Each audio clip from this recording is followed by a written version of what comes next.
거칠은 이 길을 자, 오늘 말씀은요, 주 안에서 라는 주제를 만족. 나누려고 해요. 뒤에 말씀 있죠? 같이 서로 교독해 볼게요. 네, 제가 먼저 읽겠습니다. 배에 오르심에 제자들이 따랐더니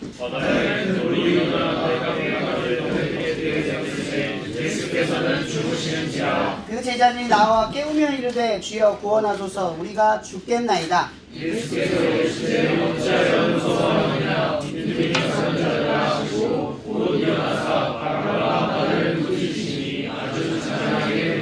함께 읽을게요. 그 사람이 놀랍게 여겨 이르되 이가 어떠한 사람이기에 바람과 바다도 순종하는가 하더라.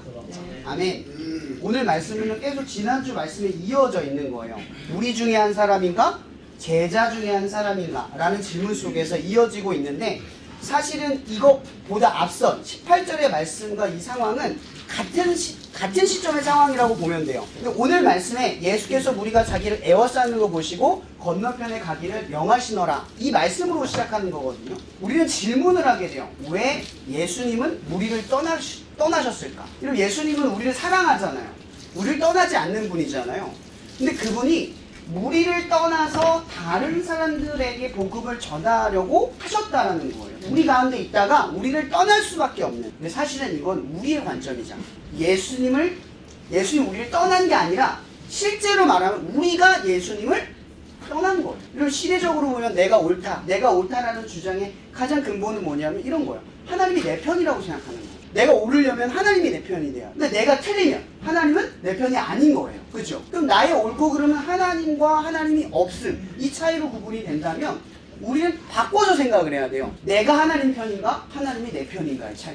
내가 하나님 편이 아니면 나는 선하지 않은 거예요. 근데 내가 하나님 편이 되면 하나님은 내가 선하게 되는 거예요. 우리가 하나님이 편이 되는 게 뭐냐는 거예요. 지금 예수님께서 우리를 떠났다는 건요, 그들의 편이 되지 않았다는 뜻이에요. 아니, 그들이 하나님 편이 아니었다는 뜻이에요. 왜냐면 이거예요. 요한복음 6장 26절에 보면 예수께서 대답하여 이르시되 내가 진실로 진실로 너희에게 이르노니 너희는 나를 찾은 것은 표적을 본 까닭이요 떡을 먹고 배부른 까닭이라.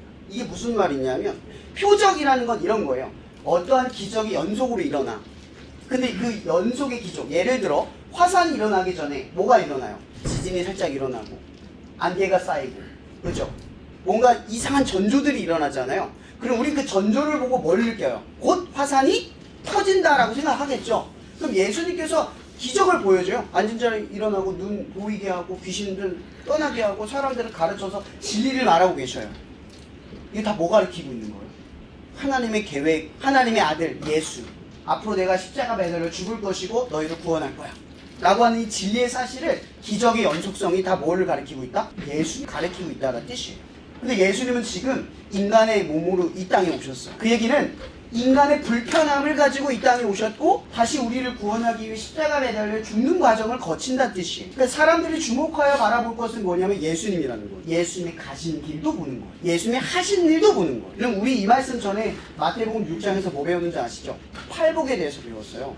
그 팔복의 핵심은요, 복이 있다 이 뜻의 맨 마지막에 뭐냐면 예수님을 위해서, 그러니까 하나님을 위해서 의의 박해를 받는 자에게 복이 있다 라고 설명을 해요. 그러니까 앞으로 여러분들에게 주실 복은 이미 이 땅에 오셨어요. 그게 예수님이야. 근데 예수님에 대한 나의 믿음, 나의 시선을 잃어버리면 복이 없어져 버리는 거예요. 그럼 복의 길은 뭐예요? 예수님이 가신 길을 쫓아가는 거예요. 제자는 뭐야? 예수님이 가신 길을 쫓는 거예요. 근데 우리는 뭘 못 보냐면 예수님이 하신 일은 보는데 예수님이 하실 일을 못 보는 거예요. 앞으로 하실 일. 그분이 지금 우리를 위해서 어떤 일을 하고 있는지를 모르고 있는데 내게 어떤 일을 해줄 거라는 기대감이 가득 차 있는 사람. 이런 사람들이요, 지금 본문에서는 예수님이 우리를 떠난 것처럼 이야기하지만 실제로는 떠난 게 아니라 그들이 예수님을 떠났다는 뜻이에요. 그래서 예수님은 그들을 떠난 거예요. 나를 떠났기 때문에 여지없이 다른 쪽으로 향하신 거죠. 나에게 향하는 사람들에게 향하는 거예요. 그리고 따라가는 우리가 누구냐면 바로 오늘 본문의 제자라는 사람들이에요. 여러분, 아까도 착각해야 될 게, 끝까지 말아야 될 게 있냐면 예수님이 이런 말을 했어요. 먼저 된 자가 나중되고 나중된 자가 먼저 된다. 여러분, 이거 성경 읽어보잖아요.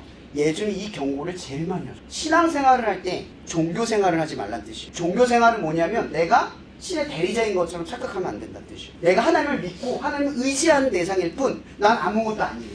오직 은혜로 주님을 바라보는 거예요. 근데 가끔 착각에 빠져서 사는 사람도 있어요. 내가 옳다. 나는 선하다. 이런 종교 생활을 하는 친구들이 있어. 우리는 어떤 사람들이냐면 이런 거예요. 내가 예수님을 잘 따르고 있다. 나는 예수님의 쓰임을 받기에 적당하다. 난 예수님이 인정한 사람이다. 이런 생각을 자체적으로 하고 있는 거예요. 이런 사람들은 왜 예수님을 쫓아가지 못할까요? 사실은 예수님을 보고 있는 게 아니라 나를 보고 있기 때문에. 종교 생활은요, 나를 보는 거예요. 근데 신앙 생활은요, 예수님을 보는 거예요. 그럼 제자들을 보세요. 제자들은 하나같이 세리, 어부, 골프 없는 사람들이거든요. 예수님은 그런 사람들을 불러요. 그럼 여러분이 그런 사람이었는데 어떤 유명한 코치가 여러분 불렀다고 쳐봐요. 얼마나 황송해. 그 사람만 보일 거 아니야. 뭘 하든 그 사람의 지시와 방향은 왠지 의지가 되고 뭔가 이유가 있지 않을까? 상상을 하게 될 거란 말이에요. 그죠? 그럼 제자들은 예수님을 쫓을 때 누구만 바라봤을까요? 예수님만 봤다는 뜻이에요. 그럼 제자란 어떤 사람이에요? 예수님을 주목하여 보는 사람들이 제자란 뜻이에요.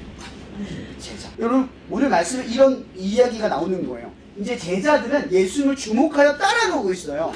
근데 예수님께서 무리를 떠나 건너편, 갈릴리 건너편으로 향할 거라고 하셨거든요. 근데 건너편을 향해 배를 타고 가요. 여러분 예수 믿으면 아무 문제 없어야 되잖아요. 그죠? 근데 예수 믿고 나아가는데 자연재해가 일어나는 거예요. 눈앞에 위협이 생겼다는 뜻이에요. 근데 여러분 예수를 쫓아간다는 건 뭐예요? 위협 속에서도 믿음을 지키는 게 복이다라는 걸 아는 거잖아요. 근데 예수님과 함께하고 있는데 위협이 생기니까 흔들려요. 지금 무슨 얘기인 줄 아시겠어요? 지금 3단 논법으로 얘기한 거예요. 예수님과 함께하고 있는데 위협이 생기니까 흔들려요. 믿음을 잃어버려요. 제자들은요 믿음이 없어요. 근데 예수님과 함께하고 있어요. 근데 흔들려요.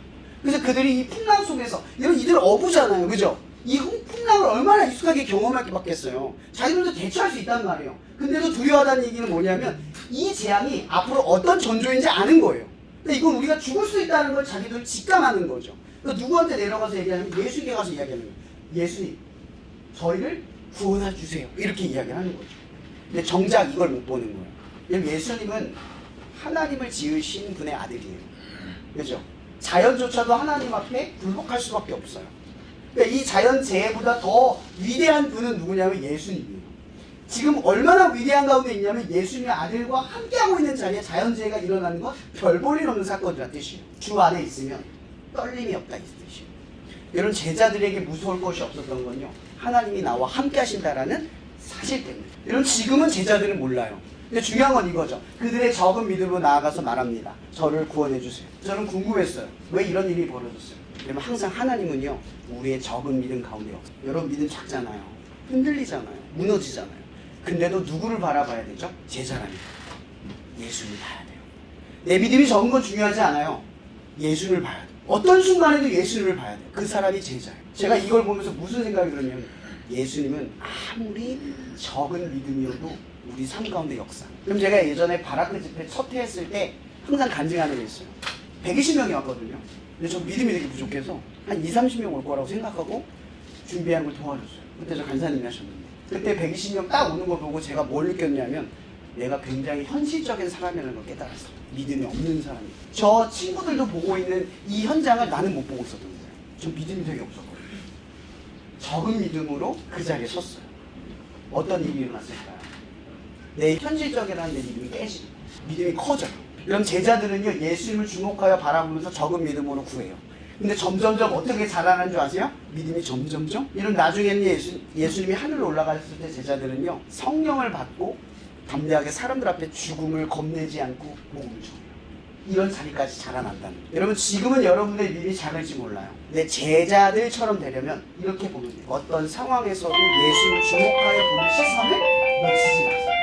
작은 믿음으로도 예수님께 믿고 구하면 예수님께서는 여러분의 믿음을 자라나게 하실 겁니다. 여러분 무리 중에 한 사람이 되지 말고 계속해서 예수님을 바라봐요. 주목하여 바라보는 제자 중에 한 사람이 되기를 축복합니다. 기도하고 마칠게요. 사랑해 주님 감사합니다. 오늘도 모임을 지켜가게 해주시네 감사합니다. 하나님 우리의 친구들이 우리의 작은 능력, 오병이어의 작은 것을 가지고 살아가는 이들이 아니라 이 작은 것으로 역사하시는 예수 그리스도를 향한 믿음으로 자라나는 제자들이 되게 하여 주시옵소서.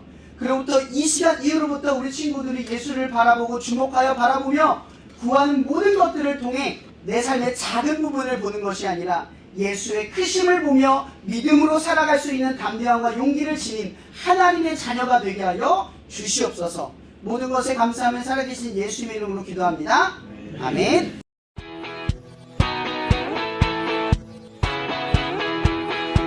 고난도 실망도 나를 I'm